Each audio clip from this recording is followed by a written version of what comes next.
na de awurade Nyankopɔn atwa kyerɛ me ni minim sɛ next 4 years bia no yeto aba 4 years edi enim yi na me abie so akyerɛ me amma hunu aka kyerɛ me sɛ Alan Cash Alan Sematen obeye president ɛwɔ man mu na sɛ ɔyɛ president so a ade a ye mampanyida da kan sɛ kofoɔ ɛbɛyɛ yɛ no obeye akyɛ saa I see. Na the sunsuma de on se nipa nyina hwɛ ehunam sɛ ebia because of bawomia ɛne ya ton no wɔyɛ vice nti but Nyankopɔn ɛhwɛ sunsum ɛne akomam but enipa de ɛhwɛ de etu aniwa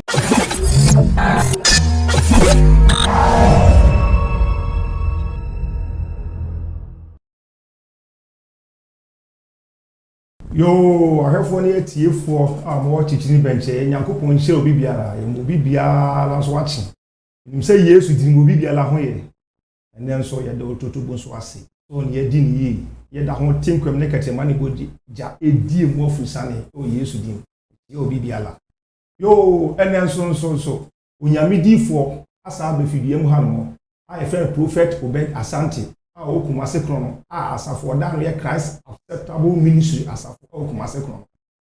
difo awiemre nyamede ni ye adwuma difo yi de meka se awiemre die obi biala ni hono mo a metimi akase otumi etu no sanse nyamede ni ye adwuma fa baabru ma de sua nsum bayiye kwan mfa so ye adwuma akwankyere ayaresa tumi se ye di adom ayaresa adom awadom se adom ne die nyamede ni nyina adom na awiemre etimi pese wo gyemere tiefo ne ahwefo otie pese na wo gyemere wa ba fidie mu ha na wo tie nyamedifo na mse program nko na wie no na wo waye nhyira wo ba bi biala wo o Yesu din ba bi biala wo bia wo gidi akasa amen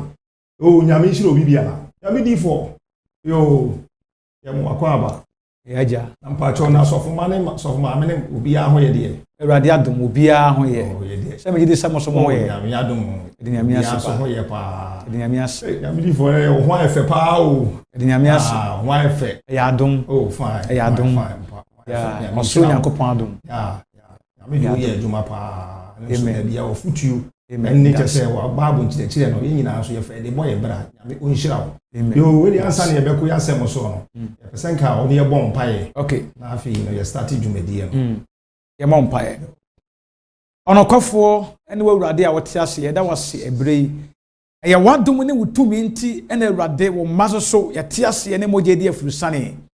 ebrei we se wawurade wasa de abɛtena fidikase Yesu biem sɛ wo bɛfa ye so ma wiase nyina ye hyira bɔn mpae pɛgye ye nkomodie hyɛ wo nsa sɛ wo sɛ di hene ma wutumi enkasa na wo ma ensin kunumdifo e wo Yesu Kristo di mu ane ye bɔ mpae amen amen amedifo nyame nhyira wo nhyira wo so katachi da wase ene nhyira wo so odi abo ai ma ye ni ahwefo ni atiefo mo hwe oh Kumasi online TV so yo nyamedifo yo we die nyema bi na kire ye ni atiefo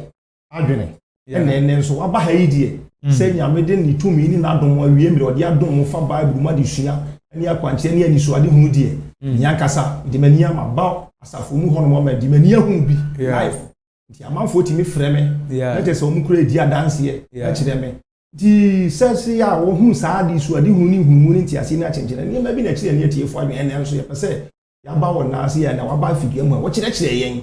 na yen so ye fa bi boy bra yen so yen kunumdifo anse wo sayefo no de da bia wo san yen sisi nyamo a wo nyame de adom na ma mo sei nyame ya famo so ama yen so etimi akonkan e wa abrabom yo nyame difo obi ono mo a wo sei nante saa wo chim akoba bi mia bebre bia yale bi da so bia wo hia bia akontuo bia yare bia wo enche sei wiase mo ade so hawo bia to so wo de chini saa wo nya solution onye okosa okọ nante fa ba bibia ko bi yenu ma sofuru bi ho ne ade so bia wo no okọ ase enye Yesu ba ko bi de obekọ no nyamedifo ubo se na ne ma ayi na de aide e de ama no so eno na pese mi busa se eni ahwefo ne atiefo so obo no a o akwantuom o jese wo ko ba bia ne sofuru bia nantia ma chese ensemo a e bia na fa se problem ha no wa ye onya solution no so ba ko bi die bon se na nyame na mutumi so na chese na solution na ye aba okay na mpesa bi busa se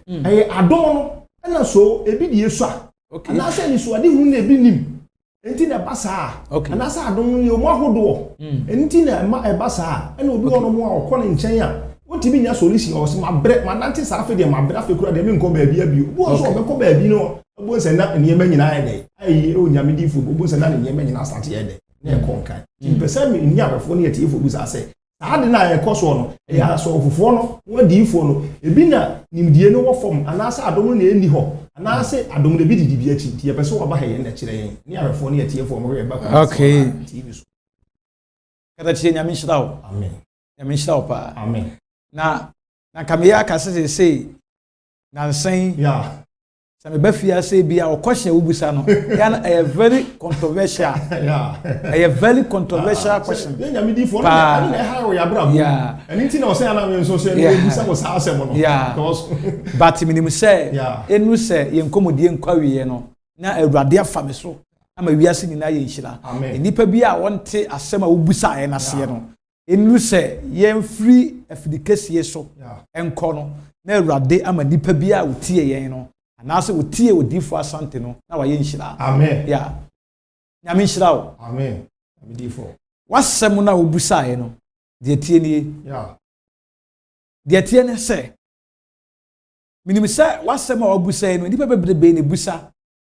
Wasem. Na sa asem we ya de ekoso e wo nipa bebrebe adwene mu. Yeah. Because me akrampo no asore me ya asore a. Yeah. Nipa bebrebe ba manimu a mutimi ka se onyamedifo yakwa but obeba no a onko no free manimu nko no ana say obeba woni mi be hia no within a short time no na afi na bibia si na wodi adanse afi wotimi ka say onyamedifo me kwa ba me ba ye no ehunu say adom no ebi de bia chi na de tie nyina ne say on say enipa nyina ana say me kan say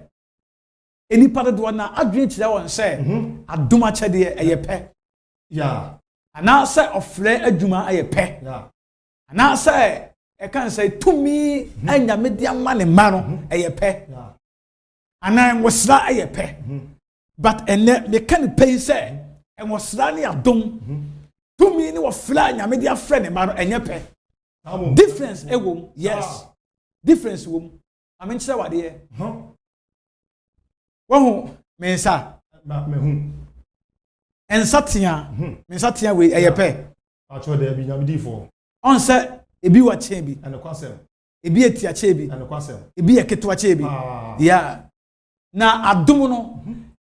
enye de wanyini okay ena enye de wofu abodwo se ena enye de woso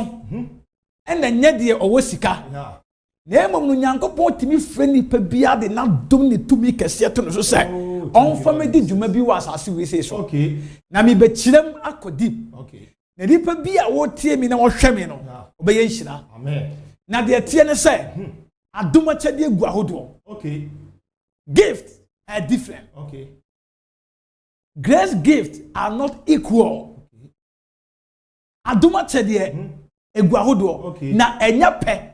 Obia ne na dom ne tumi Nyankopon de ma no. I see. Obia ne nwosra Nyankopon de gu ne so. Okay. Obia ne frɛ kwan Nyame fa so frɛ no. Okay. Na de tie ne sɛ yawo the man of the word and yawo the man of the teachings and answer the man of encouragement. Okay. And answer the man of revival and yawo the man of miracle. I see. Yes. Na mi betirem ya wo onyame difo anasa onyame sofo bia awurade afrɛ no a ɔno de asɛm no ko an ɔde ma I see. Yes bi say yenuanom evangelist fo yi utimu sɛ wokodu ba bia anasa wokɔ asole bi mu anasa bia wotie radio TV station anasa bia woni odifo ɔsofo bi hia na wo hwɛ message a ɔba wontimi nya wona so we shouldn't say no ka say in fact osofu we there in fact Nyankopon de asem no ache no ampa na osofu bi wo so a nyame de asem no ache no asama no revival o kasa wontimi nya wona so na obi wo so a Nyankopon de teachings ache no so wo teaching na se wo tia wo hwe na wotimi ka say onyame difo yi de onyame sofo yi de onyame akọ yi de ekwan ya ofo so teaching no utim se nyame ya chenade eye na dom no eye ne fed no ena ya wode nyame afre no aseda de tomi ni adom ama no esa won fanya nsenkyene na ye obi wo no mu a okuta asem no at the same time nyankopon sa bi nani I see but say ye nsenkyene woni bi ena obi also okuta asem no at the same time nyame asa bi nani but ebu also ni na achi no osa kuta adom ni tomi a ya this solve problem but others here na the tie ni say adom gu ahodo obi ane na wosra level sunsumu e be say medical kwa ba church wa kire ni nyina obi ane na wosra level a wo sunsumu ya hwa adifuduma ene asofuduma obi ane ba bi oje wo sunsumu na enye de oba nyame mu ache say bia wo ba dabi enti ya na mo di fu ebi timi ka se me be nyame 25 years ni 30 years ni no na che say obi nso ba so wo ba da be 2 years ni na 5 years na che say ne de carry enu nti ne ka bi say Paul amantem so why dey was ready come for yes so fu nyame sure say and wo di abibia matum ko to prophet Samuel na wo ye kete but na wote nyame ne na kwanye nyame faso ne kasa no na e different interesting what does here but say one hwedi ya o wa dwene be ye wo say asofuo nyina ye pe adifuo nyina ye pe enti wo dey wo program ko ma asofu bi a e bi a wantum yan solve no ana say bi a wo ko asofuo ba ko mienu miensa enan e bi wo kro wa kwa akodu bi a edu 10 e bi a sabe na mabu ni nyina se wo call okoye no ni nyina no wa hu wa nya solution enti na dwen che ne sai sa na obi ate but entisa but ye wadifuo ni asofuo mako ba bi wo mu a nyame ase da fra wo mu de adum ni tumi sonko de tenwa anyankopon e de mo solve problems and I say solution o problem no and found the tie bia no benya solution and no na ama me odifo asante me unique and I'm different because so me nyame bia mani but at the same time so no o problem no say ye tie bia no nyankopon nam so be mo nya solution yo na je say nyame difo na say metie we ya na je say ani obi a wofu abodwese a wanyini na je say obi a ohun bibia na emo mafre no so nye say bia obi a o tichi se bia o kire obi onu ma me ya mahunu bi da so o kire nye say nipa nye say oni bibia na je say nye say nipa no bia ne de ya kire na obi nso de ya ni so ade hunu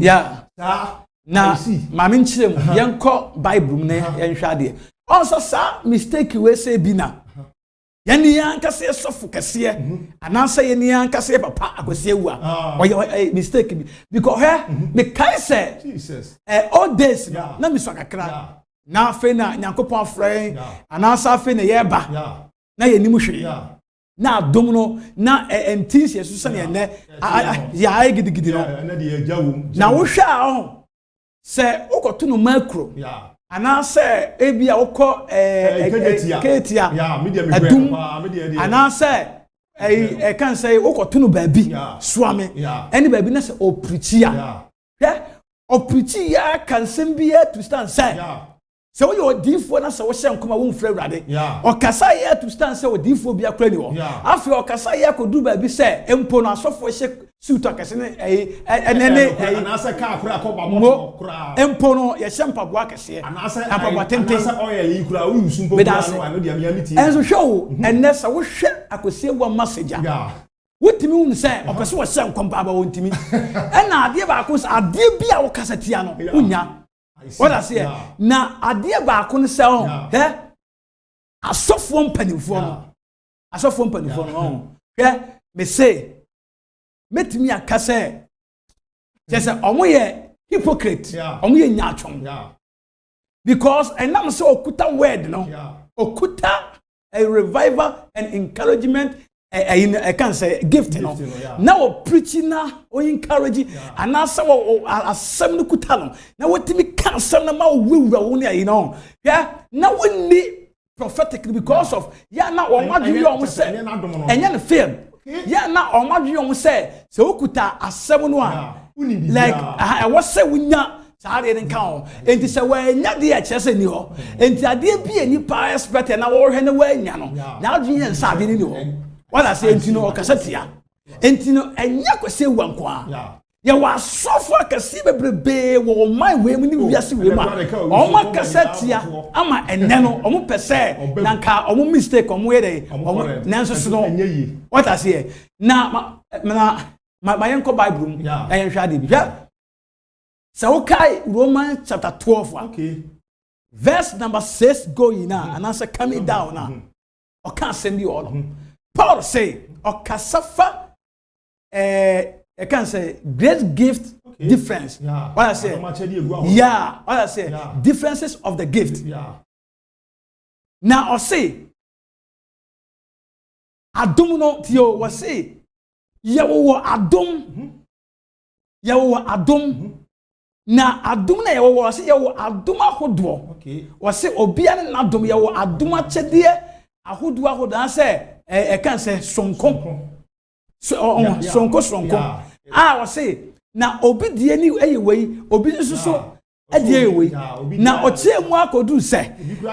ya ento we say ebi die ya sempaka ebi die ya die ebi die ya yaresa ebi die ya adwumto ebi die ya oma ebi die ya adoye obi ane ne die but we say die wo die tie no tinam na fa ya adwuma ana osabe kan no e wo 1 Corinthians chapter 7 verse number 7 o ka semi o we say me Paul tio we say me Paul senke betumi a ka obia nya se me Paul tio was say ke betumi a obi anya sabe me Paul nanso was say enso so obia was say enso obia ne nadom onyankopon di obia adom ache no what I say I was in quotation by 1 Corinthians chapter 7 verse number 7 yes okay yes was say enti senka ebetumi a tio so free Romans na so of 1 Corinthians hona 7 na was senka betumi a ko obi anya sa me Paul okay but adie ba ko ne se was say nanso so obia ne nadom se ne ya osu nyankopon de ama no enti obia antna nadom mo kai me person kan nipa nyina yesa me Paul tie nanso obia la no ankasa na domachede ya on say asofo mpanimfo ro me person obeti so biem asofo mpanimfo ni bi ya yefomso hwe se wo ye teacher onkwaje aduro okay se wo ye evangelist onkwaje aduro se wo ye ada wo okuta ada gift dia dia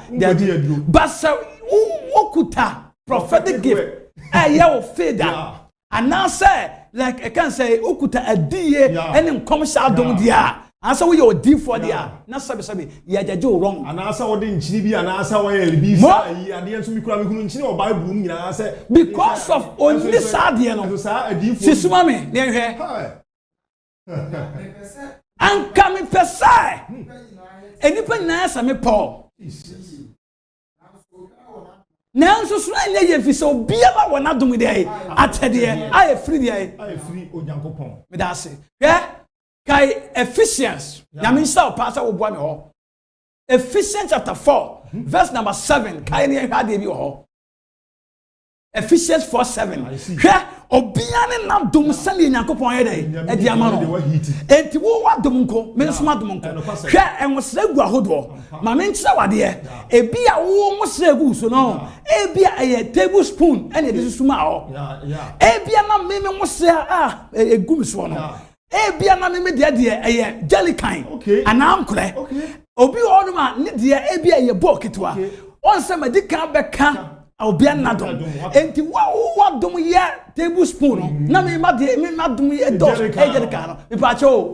me no de e be ye pe dabi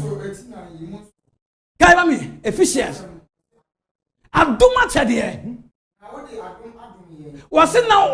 wo de ado wasi okay wasi na wo de adom ye mako Jesus said ye Christ asuo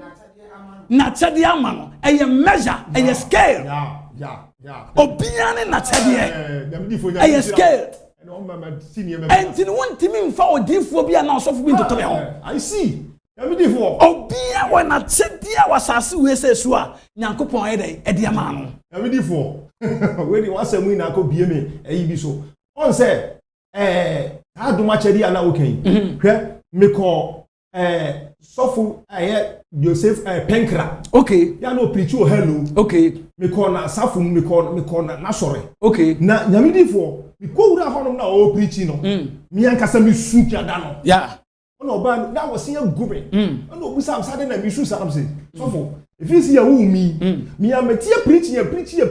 be ma for metie ba o preaching no. Me chese mitimi nyina me na. Me da so. Enso ye wie na o wie sa ayi no na prophetic word. Me da say. Enti ya bibi so ma kuma mu no na sa ma bi na me say sa adom a chede nyina obi. Enso say na hono mo na chese. Enti won say enne no asofo mpanifo no omo pretende. I see. Omo ya ma nne no komo pese omo hye combat wo twe ma. Enti wo ye na sama na adwe che ne say enkom sha adom ye de eni ho. Na adom e kan say o pese wo sayare ne wontumi a na adwe che ne sayare sani ho. Na adwe che ne asofo nya ye pe. E de benton no ntumi sayare na obi asayare. Enti sabe omo jealousy. Omo kan no kra no e so no nya problem bi ana bibi dia na opodi form na hwe mama no ebi o kra mpo na sebe ebi o kra mpo na owo difu a na bela bom bibi si a o hwe ma no e na bi o ko no ankasa timi fro difu bi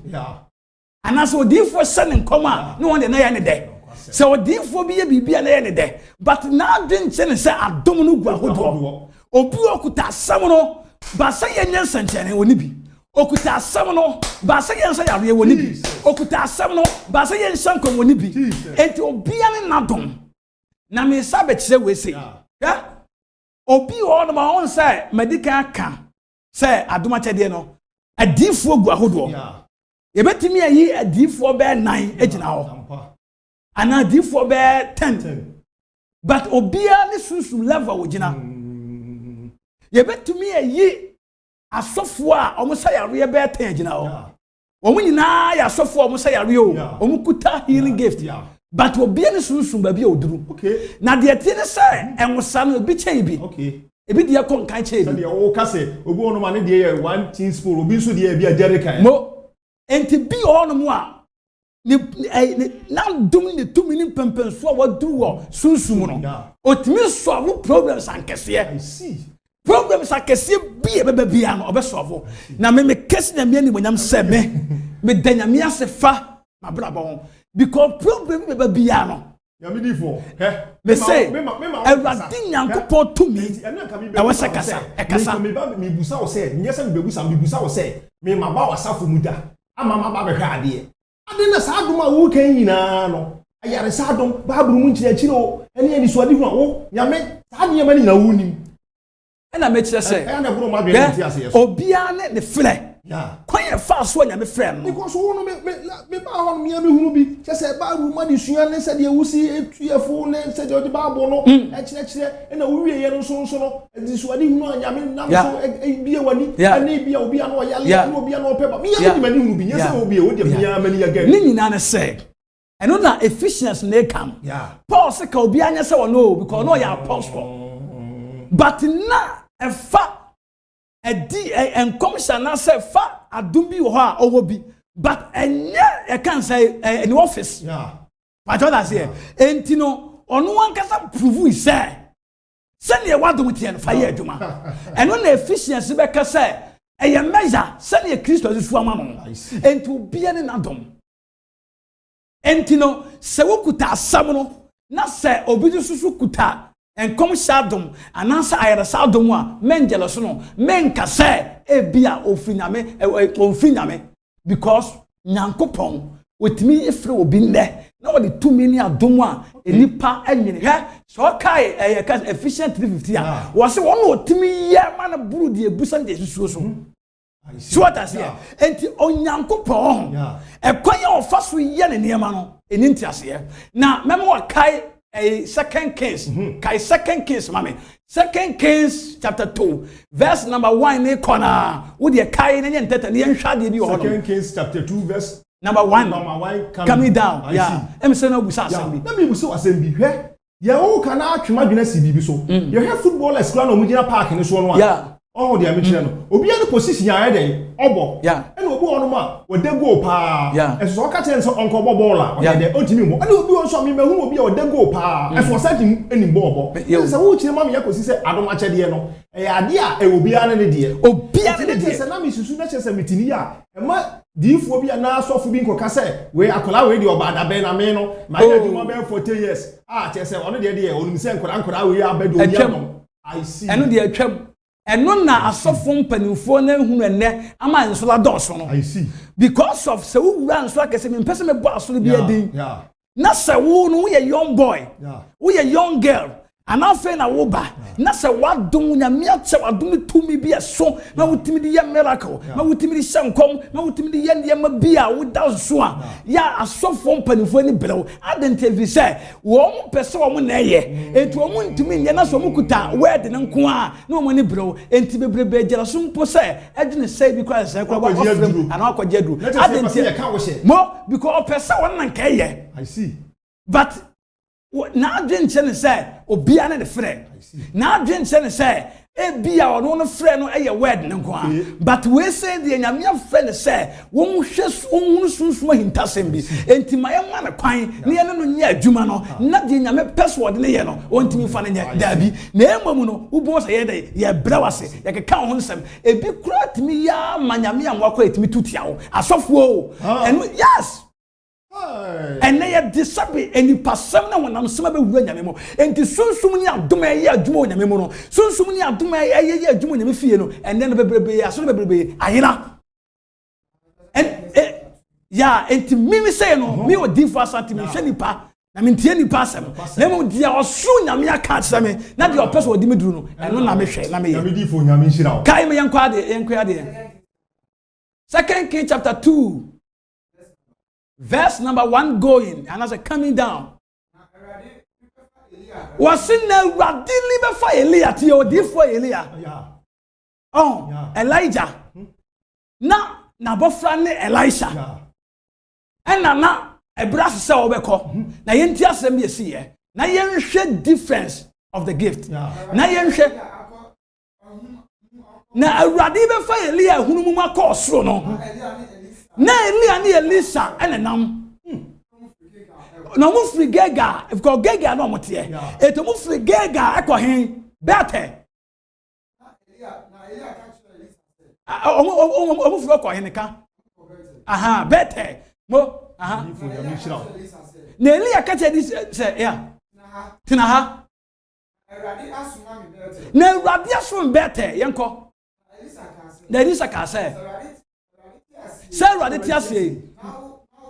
na wo krati ase meli nya ho na wosimu koi tie aha na asemo wose na adifo ma edai e wo bete no omu fredi be hia e kan say Elisha odifo Elisha omu be Elisha nchen tie asem bi eno mbusa ne say eno wase wunim say ne mo Awurade ni be fa wura afiri wo nche akọ wase ye Awurade abie ye ni Awurade aka kire ye hunu say e wo Nyankopon de e be fa wura de afiri wo nche akọ to aso eno wase ane me so minim yanko mine kom aha na Elia aka kire no say and I know say na Elia aka kire no say Elisa tena ha na Awurade asoma me Jericho eno say say Awurade ti ase na me krati ase asa wo krati ase me ni nya aha me nya ho na okoje de ko gina ho yo ofiri won na oduru bete no obeto aso oduru bete no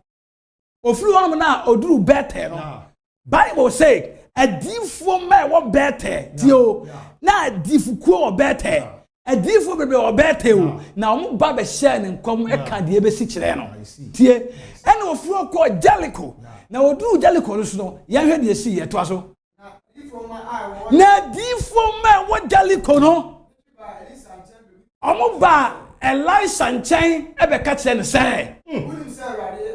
Elisha ma yan kan sem mi se Awurade abi ye ni yate ye hunu. Jesus. Wunum se na Awurade Nyankopɔn be fa wura fi won chako. And was say, Amen. Mensu minim. Munyekom. Dina hwe obeto aso kakra. Yen hwa de bi. Na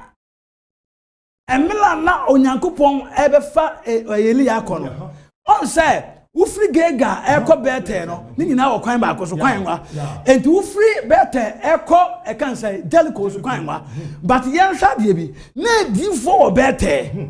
na difo e wo Jericho na so na wo hawo ni amane e koso wo Jericho na obi antimi so ba che wo de na honda asemo de mu odu na difo wo Jericho was in the company of the prophet a difo ma enye so munya difo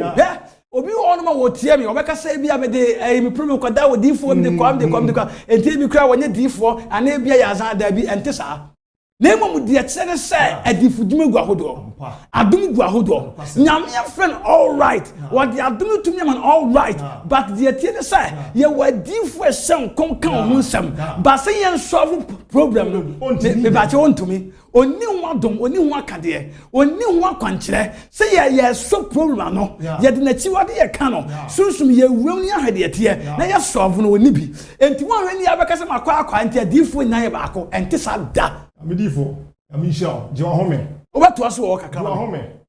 etiefo ni ahwefo amohwe me amutie mi bakuma se online tv so wa wate nsem nti sa wo tira wono na aka sai we di odifo de we akwala eketoa na ti sa papa wa fu abojo sa ansa na wa hye wonkom na ansa na nam no so ma problem na so wo wudi agro so wa we di baabulu mo me baabulu na ne ye kan o so wa hu bi ye ko so wate nti ye ne sa wote me nka na sa wote sofo prophet Obed Asante nka ai odifo ya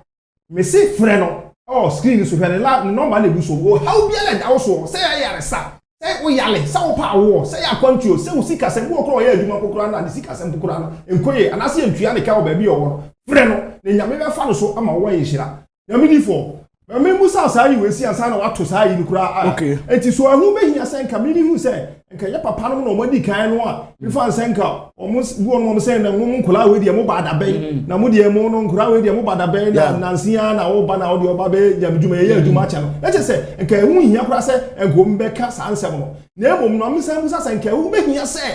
ankofo na enka mo nyame nam ne tumi na dom so san se mi kura mi hu ba bi oba bu si na edi akire me hwie me onkonkron jewa 228 agum rantie na maba waso nka wo be yansa adifo no na sa asofo no ko mbe frɛ mo amo nyame de adi so adi hu na mamo no na ka mo so bibi na chi o so amoso matimi ya aboa o mana yes but ade ba kun say aye o mo de on frɛ I see on frɛ because of the etienne say onu unu sem pempenso a onu waduru no onu no nya fe no we ba fuma ide ama wo so what I say enti no onu mo oma enti no because hunu so yes of panyini but na adwen chance adum gu ahodo me ba cha what I say yes enti na me dey ye ne so of panyini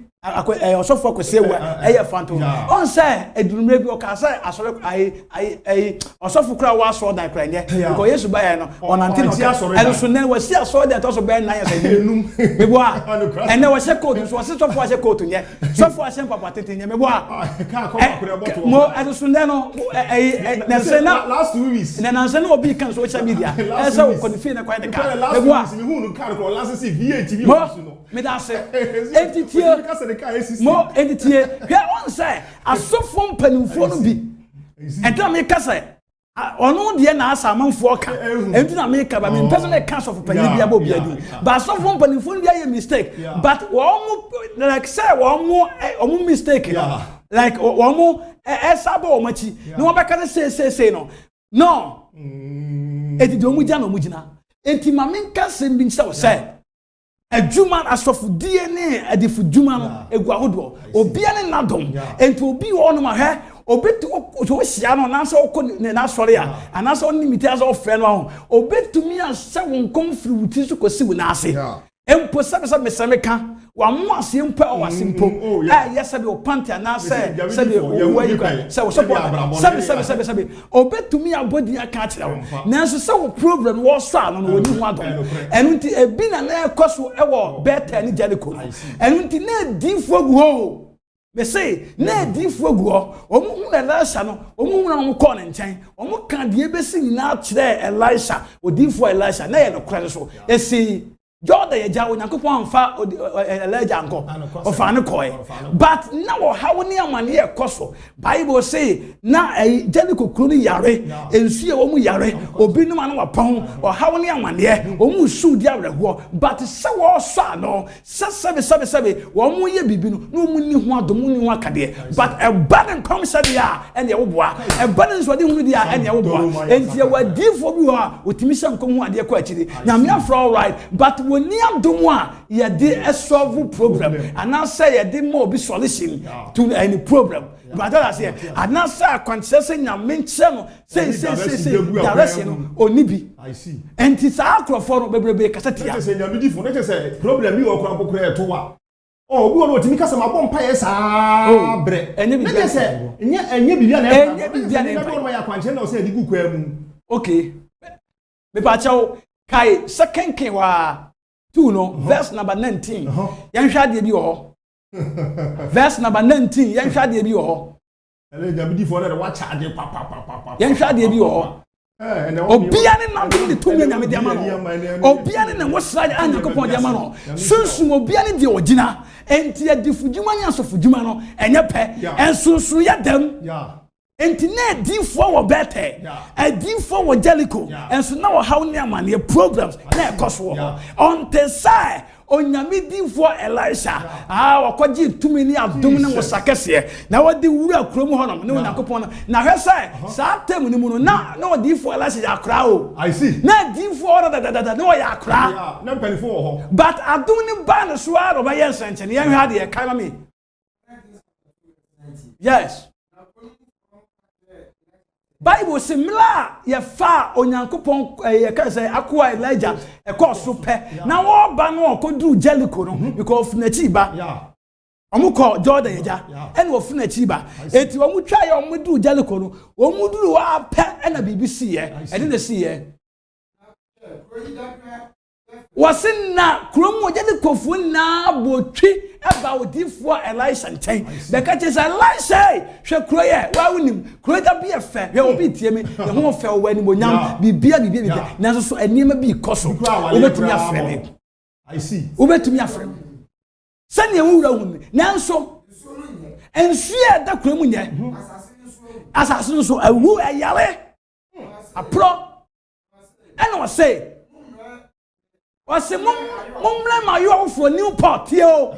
edi be nti na odifo Elisha anka say da bi sana adifo mumma adifo wo Jericho na be ka me ho adifo wo bete na be ka me ho na ye so ye nso na ye mompa ye mbreki but with that say no kan wase mumle me dey Newport Iowa ani dey na mumfa nchini mum na the brand no Freddy konsuo no ani wa ho en wo hwie nti ne gu en wo ka se wo bompa en no se wadi Nyankopon se nie masansuo mi wo difo Elisha masansuo ni yare ye owu ana wa popia makuremu biem o se mfiri bo ekuranu mu nko emma biem to aso Nensoni yeye ebesi kroni yeye ebesi na said the last akai no but that time na difo ni o na difo enti se wo ko ba bi ko be say ya o kai say ene na asofo nyina ena wa hwa nyame difo wonya nhia de nyame hedade tumi kase ni adoma no nyame difo kai verse 14 ni hwa de verse 14 ni hwa de aha 240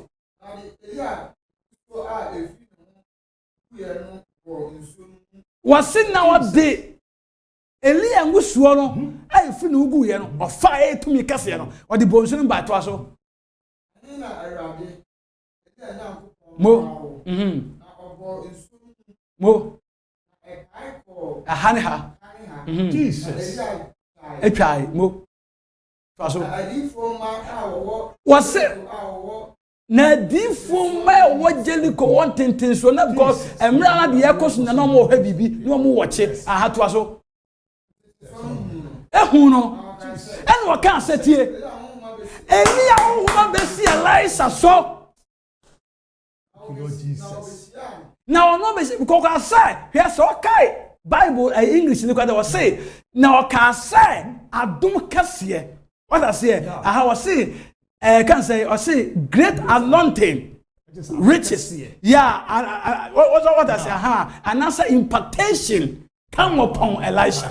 What I say? Rich on Elisha. Yeah. Was it now? Can say Adumbia Banaso? Why a different entity? Okay. No one in a question. No Kutu Nubutu, Ebutu from one and him, and no can say. And no can say. And Memma Adunum 50. Or say member dunum wo krem wo nkwam e che say o ma sini panyini prekope Yeah. mo nkoko hwe what I say na ebia se ebia urade wo hom aha mo ana say mo me da say no say munsuma I say, Munsuma, because say, no one there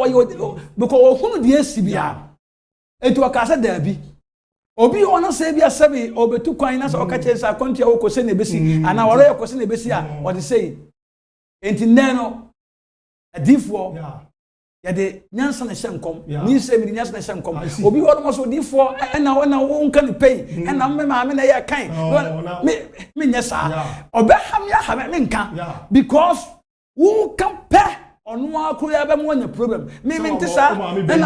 ena me ena wan ena say mo ena bu okwan po na wo waka no kona che no obeka sa na difo aba omonye papa edifo ba onye hye obo abo ntimo fi nyame etime no me di nyansa na kan dem etime untimi mfoso me na me ye me difo djuma me na me nim adom ne ofra nyame dia fra me to untimi mfoso me say asem ni kwasa me kanenka edifo ka edifo ka me nka dia wasa me kan nyame aka te me kan che da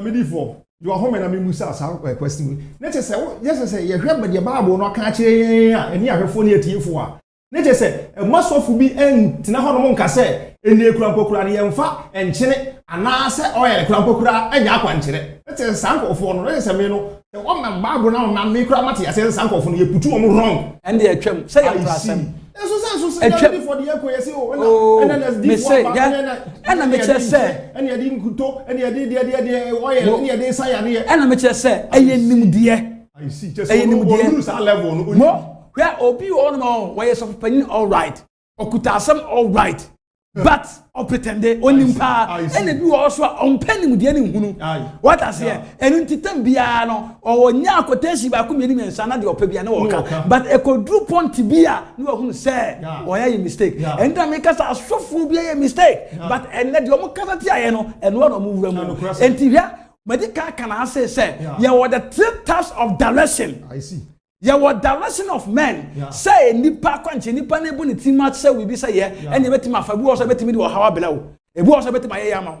nipa kwanche and yeah what direction of evil yeah bunsama kwanche bi obi akwaji ni tumi bi ni suman bi ni niema bi and e bi ade na ka chense wo je say why I say enunko ye fan to baby because me ntimi nka say bi ase asofo nyina ye peda bi because eye den ya ade bia no ye won born ne ye won ye won papa eti ya den ya boni wo what I say ntimi nka say bi ase difo nyina ana say Ghana asofo difo nyina dabe eye den ya ye wo mo so mawura baby and ye nya o masem enti enu no o makonche ye direction of evil and ye what direction of divine and that's direction by divine and no de onyame heda de sa chede na chew o de adom na domo and nuntino eni pani ba woni ma na woni bompa na nyame a kire o say aka de yese na last week na me kire say efie nkonwa eni fie tumi se ne bua baye e ma ne timi wake e mo munye tumi no enti basa no a wo woni wadon abaye dai but ye ne eti da me ne ye wo wadon no wo bompa na wura so na busa urade e de na menya nyame be kire o say fa we na ka we na we say na ye ne say na we say na besi sika so but the one ni mu no obusa say ebe ye dan enti e bi eni ho but e wo ho we dey yam di fo de o maka ya cha de emra ba wasafo mu na ọba bi so ọkọ sofu bi asọrọ ọkọ se wo che na kwanche na wo se hwe na ole wo di akokọ ana na ase da bi wo ntwa ka sa asem no se ti ma me sere se oye no na ai ofre me na oye na meka so wo mela enti oba ye na edi nkomo no obi se na kwanche na ye no ya akokọ ana na meka che se madam wo ba ye no abosom dan me de sia menye asofo no mo ye sabi akwanche tantantan wo baba bi ni niam ne ade no onyame a wa frɛ me no ona de 2 million adom kase ama me ono na tse me de menye eti wuti manim na de ekoso na awurade be ka kyerɛ me na de wo se ye ne aye D4 je wa home na me nhira yo me nua hafo ne etiefo amohwe be kuma se online TV so se wa na wati wa sun wati babu adisua anya bi D4 de ama wo me pesa e after program frɛ no normal the good screen as no nya me be fa no so ma wo nhira he fa ho no se wa chiri fa ho no asofofo bi a wakoko wo ho no ma aniam anyeye wo de me se tra no hwɛ so no hwɛ na me ka hye nyame anim nyam se wo bedi adanse because me waka ase bi a kyerɛ no ofidie mu anoma ade na si ama me kwa bolo ma de nti ase so bye me pesa won so after program wo be frɛ no nya me be fa no so ama wo me ka so akɔ bi wa brɛ me ka so akɔ ba bi na de na me pe we na minya na asofo abade hwɛ enu omu nyina na ti sa wo bu nyame afrɛ no nti media me ka kyerɛ wo na pray se nyame difo yi nyame ayi na wie mmiri frɛ no nyame be fa no so ama wo yinhyira yo nyame difo yo na sa yankɔ asɛm we se so obi ono mo a sa ɔti baabi o baabi o tichiri bencheye so ho de am kyerɛ na se wo Ghana ha obede no wo hu se sa o de awu kan nyina na efiri nyame bi o se waso wanam se wa asofo no dia ma kyɛ se ɔyɛ enyeye obede no wo hu se sofo we ya de o kan no kore eno nti na me number go ase no I see enti de ekobia no obetimi afrɛ me because de tie ne se wiase se wantu anamo a wo de wom kwasem enipa bia wo se ontu anamo no nsam fo wase ade bia no ne se wotu anamo kwasem se wotu anamo a na ehunu se enokore anasa nya nokore enti ni nyina se nipa ne betu anamo no ayde yeah because Bible say odifo Elisha emela name my kwatani no e was 2 Kings chapter 5 Bible say mira no wo pe na yaresa no wo ye de otu anamo but wo ko ye no o man simple the lesson but the lesson now say onum say agro na wodi of an tra but achie no wo ye no Nyankopon kasa enti nipa bi tie mi e bi wo gisi ne benche ye bi e wiase afa na nyina ba bia ne country bia wo so bia no ubetimi afremi na eye direction na ye kasa direction eye sunsumade enti sunsumade no ba bia wo bia etimi ye adwuma sane ye sabi obetimi kɔ aduro so obetimi kɔ ba bi na sabi wo aburochire wo henhen ne wotimi sɛ wadwuma na sabi wotimi ye bibi e ma sabi wotimi ku wo no saa na sunsumu dwuma de tie sane ye bayifu wotimi ye adwuma ne si no saa na sunsumu dwuma de tie enti wonyame won konkro tumi no eye adwuma krompo cha bayifo eye adwuma ntente ne kutatumi what I say enunti no wo fra de hian say direction no be makwanse yenye I see na ya de akwanse no den ne mpaiba no den betato nyame be kasa because nyame di fo so obi ono ma ho amanane no ohun number o person ofro o ne bi a problem bi ha no o person ka akwanchire bi na ho no bi kura na no nya ho akade na watimi aye bi aduma sema na bi bisa sa na person busa say anu so nyame timi fa wo so timi yema nipa no ma ne ye ya na eno na me ka say obi timi kɔ baabi na nipa na wo ododuyefo no watimi asoma bibia na kokun nipa no ana me boa yes enti sunsuma de enu nti no baabi a wo bia aye sunsuma de de yan se be ye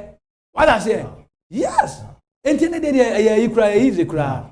so sa enti akwanse na ye di gu akwam ye busa nyame se Awurade enipa so masi ni problem ni so on ade na menye na what say me say ye we na nyame tumi nkasa so what I say ti ba bia obia no metumi di akwanse no ode gu akwam wa hase ama wo na bibi be si wo honom e be pie e wo da yesom wan kasa na wan pie wo da yesom kra wo be te se BBS eniama asasa eniama ekoso wo be hunu wo honom because de meye no e be pie sunsum ade enipa ye honhom enti the moment ye meye no in the rest of the spirit no e be pie be bia wonam bia no ene wo kra ene wo honhom no e be nya ehyiamu be counter na be BBS yeah nyame difo nyame hira wo herfo ne etiefo se wa wate de nyame di for account ya no afre no number na egu screen na se no nti wo frɛ na nyame be fa no so ama wo aye nhira wo Yesu dim se enche bia na bre no na aye bre nti me pese after program wo be frɛ nyame di for mensu mesi afi na wanya wo bre so yefo ene prophet Obedasante nyame be fa no so ama wo aye nkunim di for watafo so na omo esere wo nyina no omo nyina so aba wo na ase wo Yesu dim yo nyame di for na yesu yeda wase akire yen sɛdeɛ sunsum asɛm ne sɛdeɛ asɔfo sɛdeɛ biguma ahodoɔ sɛdeɛ ne wakyerɛkyerɛ ne abɛfo ne atiefo yo sese so nyamedifo sese no yebebusa sɛ enkyɛ ne yebre na yebre sese ɔman yi mu nso agana ha no nso no wo hwɛ sese ne ma ɛkɔsɛe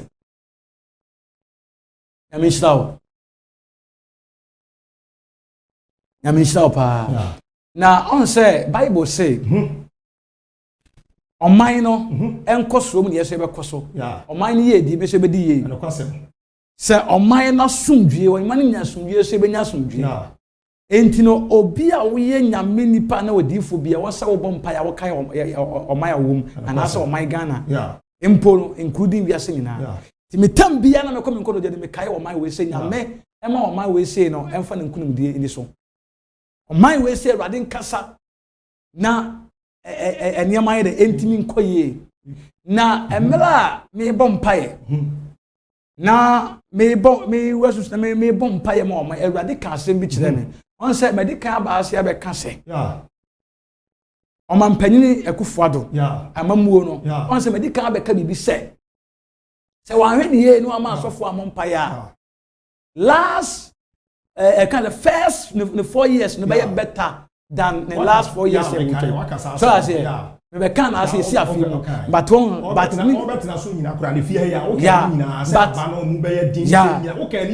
Nini now, minim say, ye bomb pie say, rather better than so my Ghana. Now, the already a good point church minim say, next 4 years, Biano, ye two about 4 years a dear enemy. Now, me be a swatch me, and Mohuna catch him say, Alan Cash. Alan Chematen obey president e wo man na so ye president so a ade a ye mampenda da kan say kofuo e be ye no obey a che sa I see na the sunsuma de on say nipa nyina hwe ehunam say e bia because of bawomia and ya ton no ye voice nti but yankopon e hwe sunsum ene akomam but enipa de hwe de etu aniwa enti say me nkasa mpp fo ba ye mistake but say wo mo eduru ho na say flag bearer say omo yi bawomia as a flag bearer Mam panin da John Mama besa be dia de biem.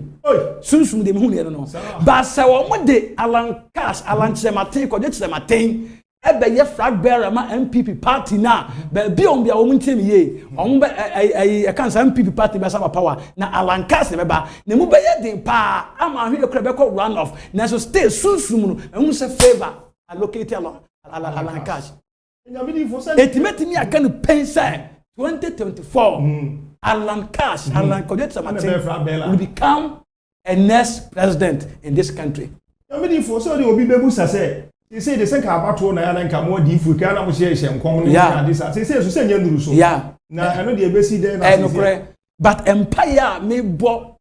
ma o man no e say Awurade kasa na o man mfa na ntuma pamfra no e na Awurade nyakopo twa we kire me but odifo biase na me bibi so a e wo sa o ma wiase hu I see what I say and odifo so ne de o ka asema ne bamu enti se eduru wa ne hu se e bre bi kura odifo bi ye de e kasa e so what I say etimi de nyakopo aka na ma be ka no because the midifo say ya nkasa de ne memu de mo edin no kura de akopɛ but no kura e ba akopɛ but next 4 years ma hu se Alan Chematen oba be president na obeteki Ghana level, it's just a different level crowd. Yeah, he will be a next president and take Ghana to another level. Because the who say a near man warrior. In fact, I so one am kroma. Yet he answer say na Bawumia na Bawumia so never bo sana ye. The attendant say Bible say only pashe the tree anywhere. Yeah. But when I go point there, shock sunsum enti nipa ni so de ye hu say ono na ya ton no tio because be ye vice a ni no enti ona so omo de no eba se one ye mampanya da mama en contest ya me fan say obe cream na so ana say at least ebe ye but me de sunsun de nya me twatsa me na me de mabeka but others here because they be hu ye na mabeka eti nya ni pasam na me de ye adwuma na me de nya me twatsa me ese se omo de ba omia eba as a flag bearer ye mampanyin da John Mama obesa be dia de biem e wo man we say we asin national so na obi moderate into but omo de Alan Kodote Martin eba as a flag bearer e ma NPP party ni dia sunsuma hu say divine favor bi allocate no enti no me say ono oba be ye president ambo ye den de so last minute ye be declare no as a winner. Now, me for that, so now we be say they say no say omampanyin so ka say asam kon na me di kon no ka say no okay when na be di echi nti they say no we campaign amana na say bia omso yansem so e party bi ehye wo na omoto omoso aba na sa na e be ifra bella no ato e de e ba so ansa na uzi we na eko nti so omampanyin so ka say bia and be di echi so na me dey ka asem wo yes say nya ma adwene na be yes say e bia omo ka say omo so ne ntoma na no so e ntoma ba omie na o ka kire chidifo na ena me kire say se ba sa de a me say John Mama ye mampanyin dada John Mama obesa aba na oba so a ne mfumfo ni mistake ya woye no oba quality akonanim I see enti oba saba de me hu ne no yes did you say line cash momuna me da say se oba dia sunsun hu say divine favor be located na oba ko na ya me di fo hu sunsun mu say na ayi nso oba pene ba omi a oba pene eno de me de enye masam so me de me mini party bia me party bia aha say party B say C say F say Y me fa on what I say I don't care so I say because party bia ba me nya benefit bia me no benefit me nya me nya nkopon what I say divine benefit na me nya eti me no me nya politics e ma any political party bia what I say yes me no me ye campaign ma Christ Jesus me ye campaign ma onyame obo so ba say but the onyame aka na me ka e dey say all mo dey o masem say obi be pon so bi mpon o dey enyama sem e o masem di nyankopon bi yesu na meka nyame di for na me yesu so ankyira wo say fa sesi amamu ye ko so so anka wo asem so nyame ani kan eno na medical be kan say on say medical be kan fia o what the kan em say wo rafi me fi medical be kan say na nado anhwe ni ya na wa ma asofo ne kristofo ne sabe bi enkramofo ne ada yi no ya amum ne amom paye na yi wa nya bibi amfa ho a me say the first 4 years na we try e be better than the last 4 years we try meka na say no dey na ko ka me akasa me amani na busa no entino enkom se bi ebiem entino the econ wonya bibi enti ese ye hwa on so man enti si ade ne me and I make say onya bibi because na me fa we say so aka kire na do say me sre no o man security nya tight me sre no ne die kwan so me sre no ba bi o bia enkot na do ma ye say ye sre no ubeti ese kumwei ubeti ese ya yabu wetio and robbers but mu panimfo no de mu protection ye sre mu ma security nya adwuma Yamidifo. A police for kwa ni eku amo. Soldiers kwa ye eku amo. Yamidifo. Na do ye bibi fa ho. Mo ma security nya tight. Baby ametie. Yes, ya police ni a wako na homidiem. Sini fie baby amewo. Police ni wako na homidiem. Na ono ankasa na ne ba. Asori ahomache a opra ye ni fie ni ben sa. Na ahomache no na boys bi afre ne se omra no mo nkyire no baby say sa. Na oye say odi ho so sweet lolo kwa ne dem kase ye no o say akire o say do hu say ba ko afa handkerchief bi ko de ba be kata na no ano tie mu ana o hu say ne papa na nkasa bae nti we ni di adanse say asema okay nti say security say mo de security net tight o man wo ye dey and security so ye tight I can say security so anya tight loose yes I'm person make anya juma nti ye sre no na do ne mpanifo no mo no na munya bibi mfa o man security samo na yenti na mo ho yenti na mo ye president se muni ho aye ni ho yesu ni wa muni ho edi esem munya bibi na mfa mo ye ho ban we de ni die kwaso na mesre ana Awurade Nyankopɔn hyira omo no enye nkoso na Awurade ma onyansa no mude Awurade nhyɛ nipa bi a wotie me number na go screen so betimi afa na wafrɛ me Awurade Nyankopɔn na me so mo ayɛ nhyira 0246165684 and voda line so no 0500 23 yes and MTN line and the kaka 0246 16 56 56 yes 84 we batch that here aha ya me nshira 0246 16 56 84 okay aha o frame ya okay mefa Awurade Nyankopɔn na me so ene obedi nkomo na nkunumdie so ebe ya wode Awurade nhyɛ nipa bia yo atiefo ne ahwefo a mo hwɛ ebe Kumasi online TV so Nyankopɔn hyɛ obi biala sɛ so ɔde adom na kyɛ nyame nam ne difo so ne waba kyerɛ yɛn sɛ de adom na kyɛ de ne sɛ de sitie ne ahoro ne mfa ho ne sɛ obi ya panyin o problem na wontimi awakɔ ba bi yɛn so no fo nyame difo no ba na ɔbɔ ma ho me be fa nso amɔ yɛhyira Onyankopɔn hyɛ obi biala na ɔnka obi biala ho bibi biala obi ɛyɛ enkoyi na ɔmo obi biala ho ban o Yesu Kristo Nazareth di mu amen